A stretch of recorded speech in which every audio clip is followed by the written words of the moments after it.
টেস্টের পরেও এ প্লাস পাওয়া সম্ভব। আজকে আমি এই ভিডিওতে এই জিনিসটা আলোচনা করব খুবই অল্প সময়।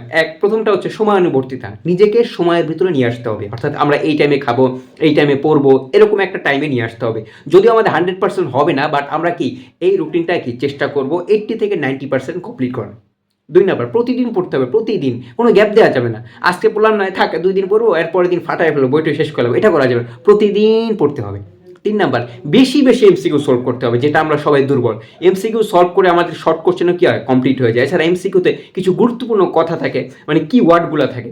ওকে, তাই বেশি বেশি কি করতে হবে, এমসিকিউ সলভ করতে হবে। 4 নাম্বার, 5 ওয়াক্ত সালাত আদায় করতে হবে। অর্থাৎ তুমি যে অবস্থায় থাকো না কেন, তোমাকে নামাজ অবশ্যই আদায় করে দিবা, এবং মন পরিশুদ্ধ হয়, আত্মার শান্তি হয়, এবং কাজ করার জন্য একটা উৎসাহ, অনুপ্রেরণা কি জাগ্রত হয়। 5 নাম্বার, মোবাইল মোবাইল চালাবা 2 ঘন্টা। আজকে থেকে ফিক্সড করে নাও 24 ঘন্টা, মানে প্রতিদিন 2 ঘন্টা মোবাইল চালাবো। ভাই, পড়ার ক্ষেত্রে সবচেয়ে বেশি ডিস্টারবেন্স হচ্ছে এই মোবাইল। তাই মোবাইল থেকে দূরে থাকতে হবে।